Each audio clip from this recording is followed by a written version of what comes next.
Coming back in up front, and O'Brien having played last week. 4 of Wimbledon's last 7 games have been goalless draws. It's 4 without a win. It's looking pretty similar, but just as this game gets underway, we've got a couple of predictions from the text that have come in. We've got Jackson again, who's going for a 2-2. We've got Opponent Harry Pell, but it's Wimbledon who get the ball back now.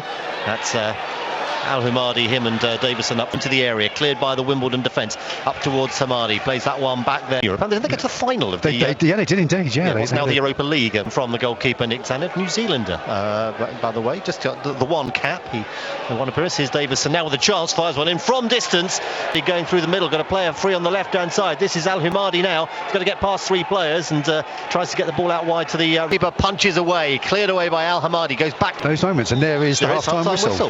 He did play the 9, he didn't add any more for the stop. Tipped over well by Glenn Morris, and then a brilliant save by Nick Tanner. Gillingham 0, Wimbledon 0, in a physical game which has seen both Tim Dieng and... Oh dear, they're giving it away here at Gillingham, and the referee has blown. Al-Hamadi and Josh Davison up front, who is now goes on laying that ball off there towards Pell. Al-Hamadi going forward, must have only just been onside, but if he is onside, he's got a chance. He's gone wide, the angle is narrow, but he comes away, gets a shot in, and he scores.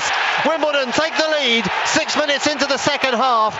A long ball from the back. Al-Hamadi looked like he'd gone too wide, cut inside and shot past Glenn Morris despite a defender being on the line. It was a very well-timed run. I don't think there's any suggestion it was offside.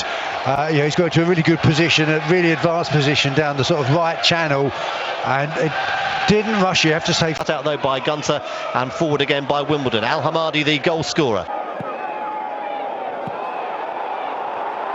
Right-hand side, Williams was there, right about 8 yards out. An assist, Whitey? Yeah, I guess he probably will. I think that ultimately, there'll be some discussions, but I don't think the ball crossed the line from Williams' header, and one side isn't.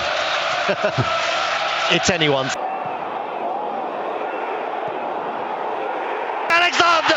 He might have taken a touch off O'Brien on his way in. Take that one off him. I think that a little bit of interplay on the left-hand side. Big high hanging forward from Williams.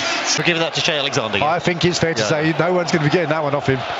And it goes towards the area. Oh, that's offside. Who's offside, and although Al-Hamadi is almost over the top of everybody, the last defender is the one to clear it away. Second was trying to do, and he seemed to get wrong, but it didn't give Master much to do. It's high. Who's underneath that one? Al-Hamadi wins the header. Chisnip in this second half, but I wouldn't be surprised if it's, it's been the BBC Radio, Kent. We have 4 minutes of stoppage time still to go. Gillingham leading Wimbledon. Wimbledon's last chance of the game, and they won't get it because there is the full-time whistle. It's 4 straight home wins for the Gills.